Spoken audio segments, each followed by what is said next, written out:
예, 싱가포르에서 열린 북미 정상회담이 어느덧 1년을 맞았습니다. 그동안 여러 불곡이 있었지만 김정은 국무위원장이 전달한 친서를 트럼프 대통령이 아름다운 친서라고 추켜 세워 올리면서 회담 재개 가능성 기대가 커지고 있습니다. 북미 정상회담 1주년을 맞아 그간의 상황을 정리해 보겠습니다. 김은별 기자가 청와대에 나가 있습니다. 김 기자. 네, 저는 지금 청와대 앞에 나와 있습니다. 예, 벌써 북미 정상회담 1주년이군요. 그간의 상황을 간단하게 좀 정리해 볼까요?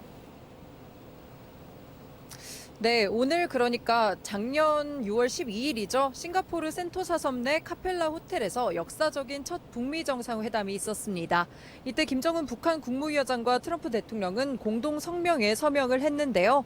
새로운 북미 관계 수립, 한반도 평화체제 구축, 그리고 한반도의 완전한 비핵화, 미군 유해 수습 및 송환이 그 내용이었습니다. 이후 지난해 9월 남북 정상회담을 통해 문재인 대통령과 김정은 국무위원장이 완전한 비핵화를 위해 노력하겠다는 평양 공동선언에 합의하며 평화를 위한 걸음을 나아갔습니다.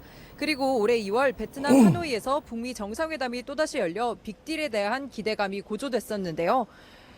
이 성과 없이 종료된 이후 북미 관계는 교착 상태에 잠시 빠졌습니다. 아울러 북한의 단거리 미사일 발사가 있었고 존 볼턴 백악관 국가안보 보좌관이 북한의 단거리 미사일을 탄도미사일로 규정하며 약간의 긴장감이 생기기도 했습니다. 그러나 양국 모두 대화의 끈은 놓지 않은 관계를 유지하는 상태입니다.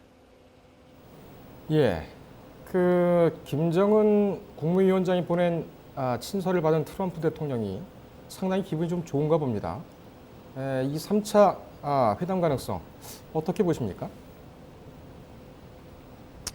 네, 이 한동안 교착 상태에 빠졌던 북미 관계가 어제 이 친서로 약간 분위기의 반전이 됐는데요. 트럼프 대통령이 현지 시간 11일 김정은 북한 국무위원장으로부터 전날 아름다운 친서를 받았다고 이렇게 언급을 했습니다.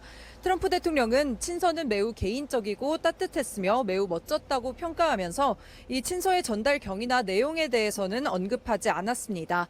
이어 트럼프 대통령은 북한의 지리적 입지 조건에 대해서 거론하기도 했는데요. 그는 김정은 위원장과의 관계도 좋으며 매우 긍정적인 일이 일어날 것으로 생각한다고 밝혔습니다.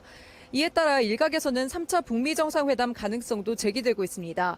볼턴 보좌관은 이날 3차 북미 정상회담 전망에 대해 전적으로 가능하며 김정은 국무위원장이 열쇠를 쥐고 있다고 말했습니다.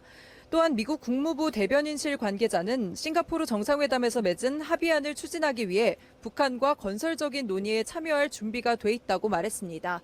물론 이와 반대로 조금 회의적인 시각도 있는데요. 자유아시아방송이 지난달 미국 내 전직관리와 한반도 전문가를 대상으로 설문조사를 실시한 결과 이 13명 중 9명은 올해 안에 북미 정상회담이 열릴 가능성이 낮다고 평가했습니다.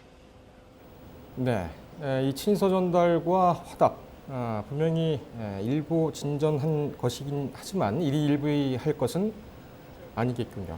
하지만 이 상황을 우리가 잘 어떻게 중재자로서 핸들링할 수가 있느냐, 이 문제가 중요한 것 같습니다.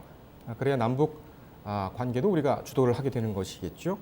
우리나라의 중재 역할과 과제, 이건 어떻게 될까요?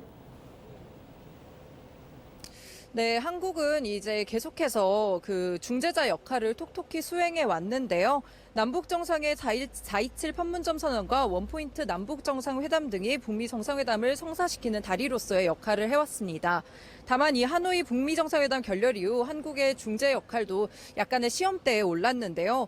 여전히 정부는 북미 대화의 재개 그리고 남북 교류 여건을 마련하기 위해 힘쓰고 있습니다. 대북 식량 지원을 공식적으로 검토하고 유니세프의 대북 인도 지원 사업 공여를 재의결했습니다. 그러나 북한은 이 북미 협상에 초점을 맞춰서 남북 교류 속도 조절을 하는 모습에 약간의 불만을 표출하기도 했는데요.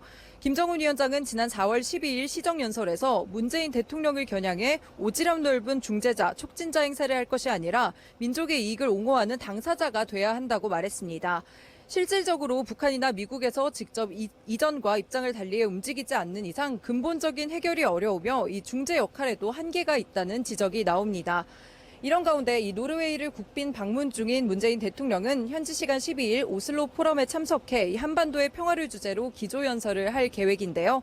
이 자리에서 새로운 대북 구상을 밝힐지 또 북미에 어떤 메시지를 보낼지 그 내용에 관심이 쏠리고 있습니다. 지금까지 뉴스토마토 김은별이었습니다. 네, 김 기자 수고했습니다. 김은별 기자였습니다.